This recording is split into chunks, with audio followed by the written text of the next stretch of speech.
What is up, everybody? Welcome to DFS by the Numbers. This is my full card breakdown and prediction video for Dana White's Contender Series week number 10. We did it.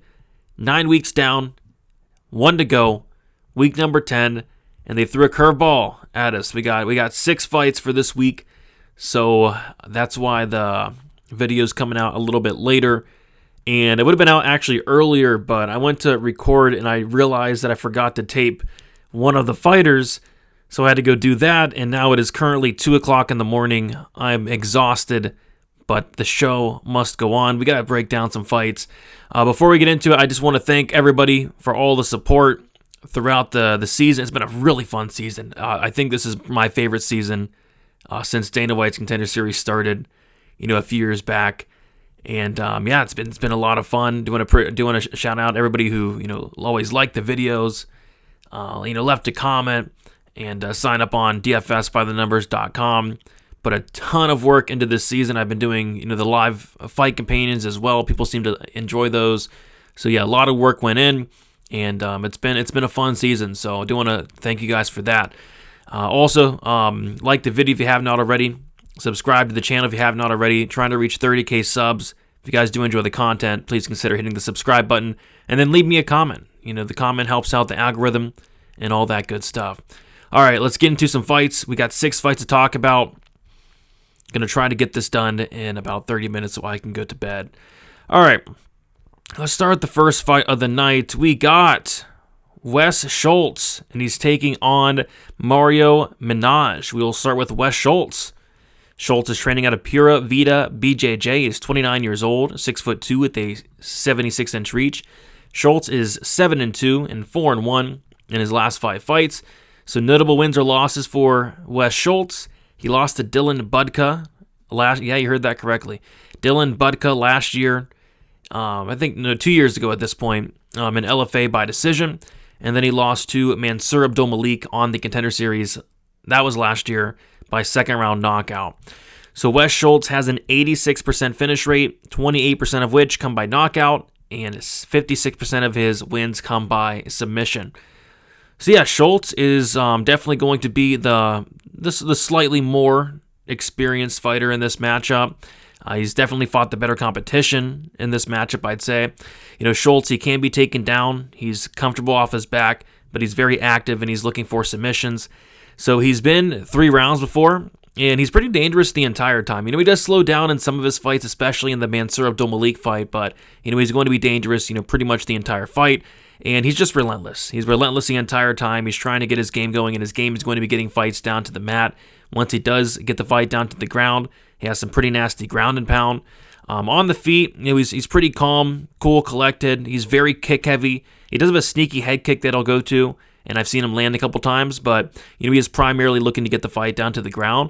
But he has some power on the feet. It's sneaky power. Doesn't really look like he's landing hard, but a lot of these guys that he's fighting, they are getting hurt. So yeah, Wes Schultz, pretty well-rounded fighter, I'd say. I think his striking probably looked career best in the Mansur Abdulmalik fight from the limited striking we did see. But yeah, Wes Schultz, not the best fighter in the world, and he is getting his second opportunity here on the Contender Series. As far as Mario Minaj, he is training currently out of Pompeo's team. He is 26 years old. He is 6'4" with a 78-inch reach. He's 7-0 and 5-0 in his last 5 fights. No notable wins or losses for Minaj. Minaj has an 85% finish rate. He as well is a good finisher. 14% of his wins come by knockout, and 71% of his wins come by submission, primarily winning a lot of these fights by sub. So yeah, this guy's very big for the division. He's going to have a nice height advantage in this matchup. Going to, I believe, have a reach advantage in this matchup. Yeah, 2-inch reach advantage in this matchup for Minaj there. He's very long, very rangy, has some good volume, will throw some kicks, has a solid jab. Not the best striking defense in the world. He is pretty hittable, but just like Wes Schultz, he is looking to get the fight down to the ground. So the takedown defense, though, for Minaj is very suspect. I saw him get taken down by just a really old guy. I don't know what this guy's doing, fighting. And his age doesn't show up on tap. I'm not sure how old this guy was, but he looked very, very old. And this old guy was out there just taking him down. It was just really weird. And he will threaten submissions off his back. And he's actually finished a lot of his wins, by submission, off of his back as well. So he's comfortable off his back, and he's one of these guys that just has a ton of confidence in his ground game. He will actually pull guard in a lot of his fights. This guy wants to be, on his back, on the mat. But if he isn't winning by submission off of his back, he's losing minutes on bottom. I've seen him drop rounds on bottom, and I just hate that. I hate, when guys pull guard and, try to throw up submissions, especially at this level. Outside the UFC, sure. But in the UFC level, it's not too often you're going to see people get, armbarred from guard. It just doesn't happen too often. I know it happened over the weekend with Luan Lacerda, but typically we're not seeing a lot of guard subs. So, yeah, I've seen him pull guard a little bit too much for my liking, and the level of competition for Minaj is definitely pretty suspect. He looks decent, I suppose. The striking's okay. The submission grappling's it's dangerous, but I'm just not sure this guy's UFC ready. I'm not really sure either guy is UFC ready though. So yeah, this is not in love with the fight, but I was impressed with Wes Schultz. In his loss to Mansour Abdulmalik. Mansour Abdulmalik, that guy's a killer, and I think the matchmakers were a little bit impressed as well. Considering they're giving him another chance here. The season after. The striking of Wes Schultz, it looked much improved. I thought it looked much improved, and he had moments in the fight on the feet against Mansour Abdulmalik. He had moments on the ground against Mansour Abdulmalik. He had his moments. But I think both these guys, Schultz and Minaj, they're similar fighters. Both, I'd say, are mid-strikers. Both are comfortable off their back. I think this fight's going to come down to who's able to secure top position. And I got to lean with the guy that's just not going to, flat out pull guard. And the guy that won't pull guard is Wes Schultz. So, but let me be clear. I don't think either one of these guys is really UFC ready, to be honest. But you got to pick one. I'm going to take the guy that's not pulling guard every 15 seconds. Give me Wes Schultz to win. Give me Wes Schultz to win by decision. Wes Schultz is minus 190. And Minaj is plus 165. Yeah, I think Wes Schultz is a lot better. He should win this fight. But, yeah, I don't know, man. Moving on to the next fight. We got a heavyweight fight here. It is going to be Azamat Naftullaev going against Jovan Leka. We will start with Naftullaev. Naftullaev is 31 years old. He is 6'1" with a 75-inch reach. Naftullaev is 17-1-1 and 5-0 in his last 5 fights. 19 fights. I don't really think there's anybody too notable, to be honest, on his record. 88% finish rate for Naftullaev. 65% of his wins come by knockout, and 24% of his wins come by submission. So yeah, this guy has a pretty good-looking record with 17 wins, only 1 loss. He's a very experienced fighter. This guy's 19. This is gonna be his 20th fight as a pro. On the feet, he's extremely low volume. He'll throw some kicks here and there, but he's primarily looking to go out there and wrestle. That's his game. So yeah, this guy's very strong. He's not the biggest heavyweight in the world at 6'1" with a 75-inch reach, but he's very strong. He'll look to get fights down to the ground, and he can wrestle, which is huge and important in the heavyweight division. We just saw Mario Pinto over the weekend go out there and wrestle his way to a dominant win against Jonathan Denis. Wrestling. There's not a lot of great wrestlers in the heavyweight division, so this guy's a decent wrestler. I saw him take somebody down and get a north-south choke in less than a minute in one of his fights. It was actually pretty impressive. I think it was like his last fight, actually. It was pretty impressive. I have seen him taken down himself, but he was able to kind of scramble back up, which is always a good look. I don't like when guys kind of just accept that bottom position. He seems to not do that. And yeah, I think the wrestling's solid. That's primarily what he's looking to do in the majority of his fights. I really like his control once he gets on top. A lot of guys aren't getting up. Once he gets on top of these guys, a lot of guys aren't getting up. I will say a couple times I have seen him get takedowns, get on top, and kind of just do nothing. Kind of just lay there, smother his opponent, which wasn't the best look. But when he does let his hands go and he does let the ground and pound go, he is going out there and getting finishes. The level of competition pretty suspect for Naftullaev, but he's a decent heavyweight, I suppose. I'm not completely sold on him, but he's going out there and doing his thing. As far as Jovan Leka, he is training out of Family Fight Team. He's 23 years old, 6'5" with a 79-inch reach, 10-2 and 4-1 in his last 5 fights. Just like Naftullaev, no really notable wins or losses for Leka. Leka has a 90% finish rate, 60% of his wins come by knockout, 30% of his wins come by submission. So yeah, Leka, I mean, this guy's a finisher. This guy's absolutely massive. He's going to be towering over his opponent here. And yeah, he moves very well for a heavyweight. I like the volume. I like the power as well. This guy's quick for the heavyweight division. Has some fast hands. Saw him land some solid uppercuts as well. And he'll mix in some front kicks to the body. Has some good kicks, and he throws them, pretty often. I will say, Leka does get a little bit sloppy as the fight goes on, but, he's still coming forward. He's still, throwing good volume. He still has good pressure. The leg kicks are nasty. I saw him drop somebody with one of the leg kicks in one of his fights. I also saw him TKO somebody with leg kicks in one of his fights. And yeah, Leka looks to be a pretty solid striker, and I like what I see from the guy. So yeah, this is a very interesting heavyweight fight here. I really liked what I saw from Leka, and his striking overall, I think, is a pretty high-level striker, to be honest, for a heavyweight.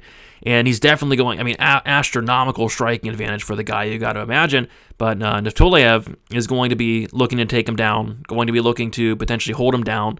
And Leka does have solid takedown defense from what I've seen, and of course that's going to be tested here, and we're going to find out. But he's going to be a lot bigger. He's going to have a massive height advantage, a massive reach advantage. I think it's not going to be too easy to take down a big ass dude like Leka here. So if he can stuff these takedowns, man, keep this on the feet, or if he gets taken down, get back up.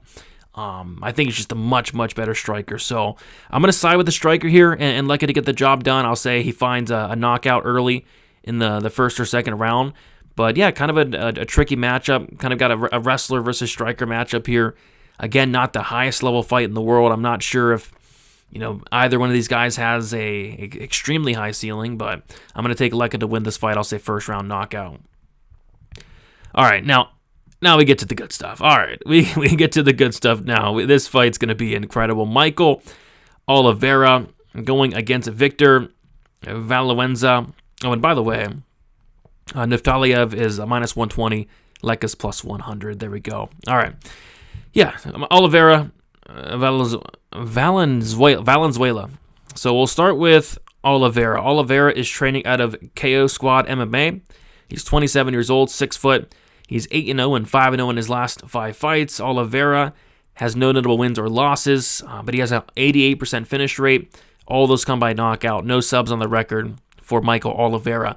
So yeah, Olivera, this guy's bringing pressure from the opening bell. He just goes out there, disrespects his opponents pretty much, just walks him down, has a nasty jab. He's calm, collected, and he picks his spots very well, and he's extremely dangerous. Michael Olivera, this guy's a lot of power.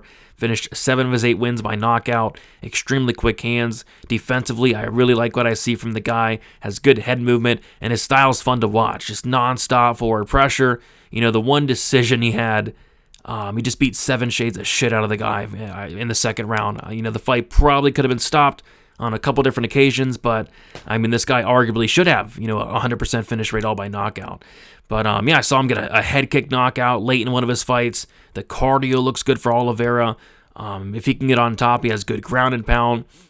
He is primarily looking to keep it standing, and I can see why. This guy's a very, very dangerous striker, and I like this guy. I like Michael Olivera. The pressure, phenomenal. The power, phenomenal. The cardio's good. Just a very dangerous guy and a fun fighter to watch.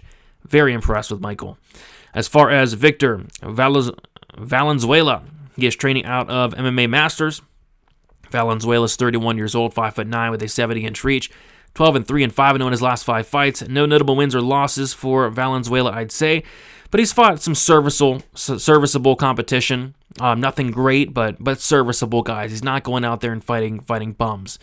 Valenzuela has a 67% finish rate. Half those, 50%, come by knockout, and a 17% submission rate for Valenzuela. So yeah, he trains at a solid gym in MMA Masters. The chin of Valenzuela could be a concern. Saw him dropped early on in his last fight. He's also been finished in all 3 of his losses. 1 by KO, 1 by sub, and 1 by DQ. So, finished pretty much in 2 of his 3 losses, but he had that DQ as well. So yeah, this guy, he doesn't mind swinging dicks. This guy will go out there, he'll swing his dick. He's extremely aggressive. To say he's extremely aggressive is an understatement. He's extremely aggressive. Throws striking defense out the window. I don't think he's ever heard of striking defense. I don't think he knows what that is. And he is most definitely willing to eat one to give one. And he'll get clipped. He'll keep coming forward. I mean, this guy has that dog in him. He's reckless. He's relentless. He's kill or be killed. He's a fun and exciting fighter, and he's going to bring a lot of fun and exciting fights in the near future. So, yeah, had an incredible win in his last... I mean, his last fight was very fun to watch. He was dropped early, but then he got up and started beating the crap out of his opponent, swinging dicks, and then landed a nasty knee that folded his opponent. This guy has that dog, man. Nasty leg kicks, and he has a ton of power. Valenzuela, both these guys have a ton of power, but he's getting it put into a lot of bad spots. He's getting put into a lot of bad situations, whether that's on the mat, whether that's on the feet, getting hurt, clipped, rocked, dropped. I mean, this guy is just a killer be killed type style. All offense, no defense type style for this dude, and I think we're in for a treat, with this guy, Valenzuela. I mean, anytime this guy fights, he's going to put on a fun and exciting fight, and I don't see why this is any different. So yeah, this fight's gonna be awesome. I mean, if you're a fan of violence, you're going to be a fan of this fight. Valenzuela brings a killer be killed style, and that's gonna make this fight very interesting, because blocking punches with your face and eating one to give one just doesn't really seem like the best strategy against someone who hits as hard as Olivera. I think Olivera has more power, and he's just much better defensively by a mile. But it's a car crash. It's an absolute car crash. I see somebody getting served.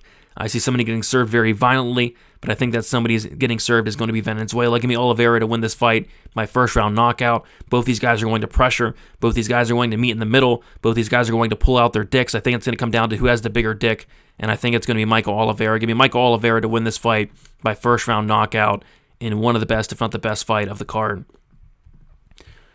Moving on, we got Marwan Rahiki going against Anis Mulumba. We will start with Rahiki. He is training out of Lion Den Academy. He's 22 years old, 5'10", 6-0, and 5-0 in his last 5 fights. No notable wins or losses for Rahiki. He has a 100% finish rate. 83% of his wins come by knockout. 17% of his wins come by submission. So Rahiki, he doesn't have a ton of experience as a pro, so he just made his pro debut like last year, last February. And there's also not a ton of footage of him out there, of the guy. I was only able to find like 2.5 fights, some highlights here and there. Wasn't able to find a ton of the guy, and he's still extremely young, 22 years old for Rahiki. Still has, a long way to go, a high ceiling. He's very long, raging on the feet, has some very fast hands. When he does land, he lands in combination, and I was blown away by the striking of this guy. If he's so young, he's 22 years old, just turned pro last year. This striking shouldn't be this good. I mean, his striking is very good, looks very solid, and has a ton of power in his hands. His body work is some of the best body work you will see. He attacks the body, and he attacks it brutally.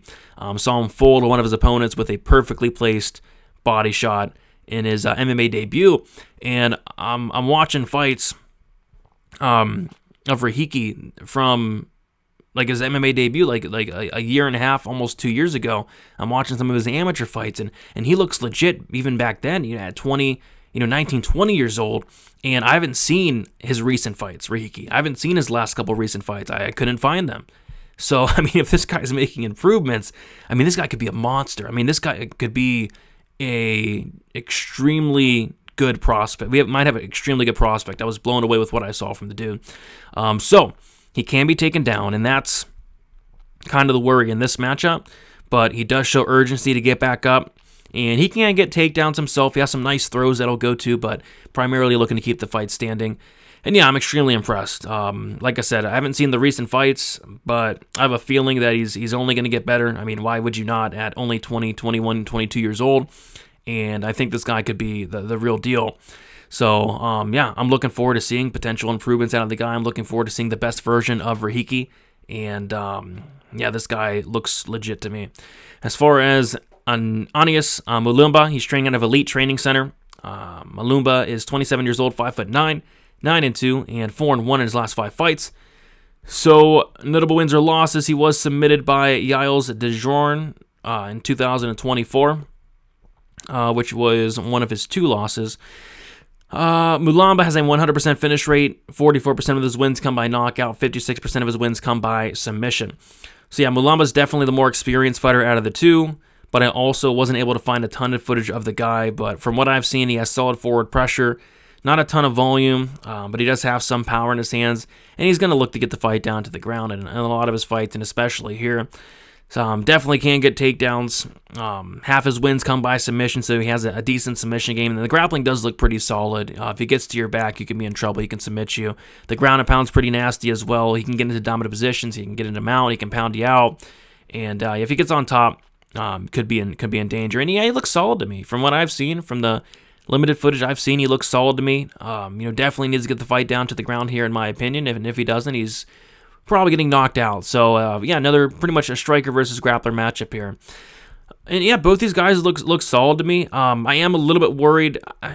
Kind of not really. So, I'm a little bit worried about how young Rahiki is. But at the same time, it doesn't look like he's like that green. Like, he looks really good to me. From what I've seen, he looks ready to me, even at 23 years old. Which is, obviously very young. I worry about the ground game of Mulumba. Well, I worry about the ground game of Rahiki in terms of, Mulumba being able to potentially take him down and control him. But if Rahiki can keep this fight standing, he's going to have a pretty big advantage on the ground. The combinations, the power, the volume, the body work, all the striking really impressed me from Rahiki. Mulumba definitely has a path, and I believe Mulumba's the biggest dog on the card. I don't think we have a ton of big favorites on the card as far as I'm concerned. I believe Mulumba's actually the biggest dog on the card, and he's not even a bad fighter. It's just, I think this guy, Rahiki, could absolutely be the real deal. So I'm going to take Rahiki to win this fight, and I'm going to take him to win it, I'll say by KO. With some body work, man. This guy's body shots are disgusting. I'll say he gets a body shot KO in the second round. Give me Marwan Rahiki to get it done by second round knockout. All right, moving on to the next fight. I believe this is probably my second favorite fight of the night. Should be a fun fight. We got Juan Diaz going against Juan Il. We got Juan Diaz. We'll start with Juan Diaz. He's training out of Entrom Gym. He's 27 years old, 5'9", 14-1-1, and 5-0 in his last 5 fights. Notable wins or losses. So his only loss comes against a 21-1 Rodrigo Vera, and then he did beat former UFC fighter Carlos Joaquin back in 2020, 5 years ago. So Diaz has a 46% finish rate, 31% of his wins come by knockout, and 15% of his wins come by submission. Has some solid hands, has a little bit of power in the right hand, nice jab, really good chin on Diaz as well. He brings good pressure throughout the fight, and he does fight at a pretty high pace. The cardio is great. This guy can go 5 rounds.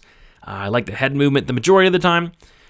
Fight's very composed, but the pressure is there. He pressures pretty much the whole time. Has some good leg kicks as well. If he can get on top, the ground and pound is good. His control's pretty good as well. Doesn't really wrestle a ton. Doesn't really wrestle as much as he probably should, but he can wrestle here or there. He will hunt for submissions, and he's gotten a couple submissions on his record. I think he has maybe 2 or 3 submissions on his record. I think he's a pretty solid fighter. Juan Diaz, he's nothing special, but he's solid, decent everywhere type guy. As far as Juan Il, he's training out of P-Boy MMA. Juan is 30 years old, 5'10", with a 73-inch reach. He is 14-5 and 3-2 in his last 5 fights. Juan has fought a good amount of respectable guys, I'd say. He lost to undefeated Fabricio de Andrade twice in one championship, so that's 2 of his losses. But he's fought some pretty respectable guys throughout his entire career. 19 fights for Juan, and this guy's a finisher of the highest order. It's not too often we see a bantamweight with a 93% finish rate, but this guy's a 93% finish rate. 86% of his wins come by knockout, and 7% of his wins come by submission. So yeah, Juan, this guy's pretty big for the division. He's not gonna have a massive height advantage here, but he's 5'10". He's very long. He's very rangy. He's also just a very dangerous fighter as well, Juan. He's coming off of a first-round knockout loss, so it's not too often that we will get somebody on the Contender Series who's actually coming off of a loss, especially like a knockout loss. But yeah, he just got knocked out with the body shot. He got kicked hard to the body and kind of folded there. And I guess that's the worry with Juan. This guy's been knocked out to the body twice in his career, and he's been knocked out to the body twice in the very first round. So, might be a little bit weak to the body, Juan. So that's kind of a worry. But, man, this guy's disgusting. I mean, this guy's nasty. The hands are nasty. He throws with very bad intentions. He has a lot of power. Like I said, he's long, he's rangy. He lands in combinations, and he looks to pretty much take your head off out there. Combinations are great. This guy just swings dicks. This guy swings dicks. He's very good at swinging his dick, and just a very dangerous guy. He can be taken down. Have seen him give up some pretty bad positions. Saw him give up his back in one of the fights, and he has been submitted twice. But yeah, this guy's nasty. The only concern is the durability. He's definitely killer be killed in there. But yeah, definitely dangerous. 4 of his 5 losses do come inside the distance for Juan. So durability, the main thing. But this guy's fun. This guy's going to bring a lot of fun fights to the table. So yeah, I think this is one of the best fights of the card. I'd say it's probably my second favorite fight of the card. Like I said, outside of the durability issues, everything else I loved from Juan. I loved everything else. He's extremely dangerous. And I think the important thing here is he's just a more dangerous fighter in this matchup, and by a pretty significant margin. Diaz not the best finisher in the world, whereas Juan, kind of is. And he's going to be the much better striker. I just think he has a lot more variety, more volume, better combinations. I mean, the power differential is massive in favor of Juan there. So, yeah, as long as his durability holds up, I think, Juan should get it done. I think somebody's getting served here, though, just due to the fact that Juan brings a killer-be-killed style to the table. But I like Juan here. I think this guy is UFC ready. I think this guy's ready to have a lot of fun fights in the UFC, so I'm hoping he goes out there, gets a big win, a finish win potentially, and gets a contract, because, this guy's going to bring a ton of fights that are going to be fun and entertaining and violence to the bantamweight division. So I like Juan. It's not too often you see a bantamweight who's this much of a killer. This guy's a killer, Juan. So I'm going to take Juan to win this fight. I'll say he wins this fight by first round knockout. Alrighty. We'll move on to the main event. We got Levi Rodriguez going against Freddy Vidal. We will start with Rodriguez there. Okay, so Rodriguez is training out of Inside Muay Thai. He's 28 years old, 6'1" with a 76-inch reach. Rodriguez is 5-0, and 5-0 in his only 5 fights. No notable wins or losses for Rodriguez. Rodriguez has a 100% finish rate. All of those come by knockout. 5 wins, 5 knockouts. So wasn't able to find a ton of footage on Rodriguez. Of course, he has only 5 fights, but he does have some kickboxing experience, and he does have some boxing experience in there. But yeah, from what I've seen, he's very aggressive. He comes forward the entire time, looking to land big shots. Has some fast hands for, has some fast hands there. Will look to throw heavy kicks to the body, to the head as well. And yeah, he definitely has some power. So I thought he killed somebody in one of his fights. He hit them so hard that they didn't get up for a couple minutes. I was actually really worried about the dude. I even said a prayer. Because, this guy, I thought the dude died, but he ended up getting up a couple minutes later, and he was fine. But, this guy, Rodriguez, hits hard, man. He's extremely aggressive. He doesn't mind to get into a firefight. And, yeah, he looks good to me. He looks very dangerous. I haven't seen a ton of grappling from him, and that might be a big problem in this fight, potentially, because we'll talk about Vidal in a second, but saw him get a takedown himself, but that's not his game. He caught a kick. He didn't really do much. He's primarily looking to strike in his fight. So, yeah, the striking looks good. This guy has a lot of power. As far as Freddy Vidal, he's training out of Longos MMA. 31 years old, 6'3" with a 79-inch reach. He has 4-0 and 4-0 in his only 4 fights. So, yeah, this guy, Vidal, he pulled off the biggest upset this season of Contender Series against Jailton Almeida's training partner. It was week 5 against Felipe Franco, the dude that fights in a mall. Vidal has a 75% finish rate, half his wins by knockout, which would be 2 of 4 by knockout, and then he has 1 submission on his record. Of course, his last fight against Felipe Franco in the 3rd round. So yeah, even after the Franco fight, there's still not a ton of footage out there of this guy outside of the Franco fight, like I said, where he did show a ton of heart in that fight. We got to give him credit. The fight pretty much sucked. It was horrible, but showed a lot of heart. It was a sloppy fight. It was a greasy fight, but hey, he pulled it out in the end and got the win. I guess that's all that matters. But he still became a pro about a year ago. He does still have a couple amateur fights, but I'm still not convinced he's ready. Like, I don't know what he's really doing here, to be honest. But, I mean, if he pulls off another win, I mean, I guess you got to give him a contract, but I don't know. I'm not sure about this guy. He can be taken down, and he was taken down against Felipe Franco a few times. Was able to survive on bottom. I don't think he's got to worry about the takedowns coming his way here. But I've also seen him get taken down outside the UFC as well, which, again, probably not a concern in this matchup, but going forward, something to mention if he does make it to the UFC. But he will go for takedowns himself, and on top, that's probably where he's best, and that's probably where he's going to have the most success in this matchup. Really a ground and pound. He's aggressive. I mean, I remember he got on top of Franco at one point. I thought he was about to TKO Franco. I mean, the ground and pound looked pretty good in that fight, and he took that fight against Felipe Franco on very short notice. We've got to remember. So not only was he a massive dog, he took the fight against Felipe Franco on very, very short notice. He's got more of a camp for this fight. He's more prepared for this fight, so that's something to take into consideration. Yes, he looked a little bit sloppy and not that great, but very short notice fight in this Contender Series fight, the first one. But yeah, I think it's good. I think it's good he's getting another opportunity here. I'm glad Dana didn't sign him that night because he's just not ready. He's just not ready. But yeah, I hope this fight's better than the Franco fight, because that Franco fight was just sloppy. It was pretty bad. The heart was there, but I mean, that was probably one of the worst fights I've seen this season, that Vidal Franco fight.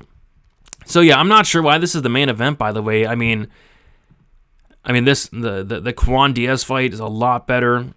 I'd rather see Rahiki. Mulumba's the main event. Michael Olivera. I mean, this should probably be the main event, the Olivera fight. But yeah, I guess we're doing this. This is the main event. I don't know. I think somebody's probably getting served here. You know, both these guys are dangerous in their own aspects, whether that's going to be Rodriguez on the feet or Vidal on the mat.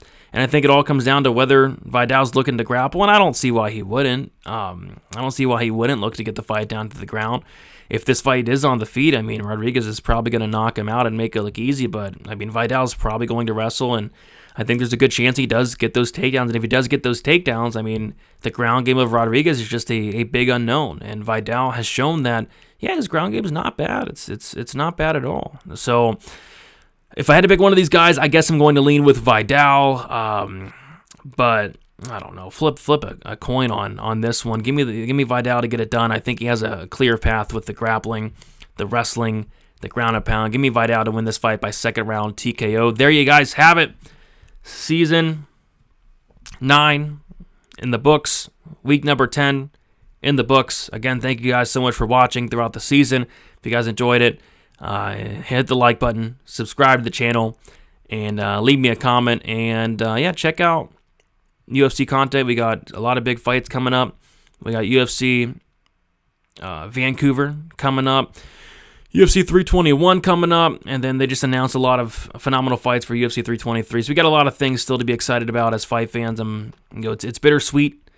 Contender Series being over, I'm going to get a lot of free time back. I mean, the amount of time it takes to research 5-6 extra fights a week, it's a lot, but definitely worth it.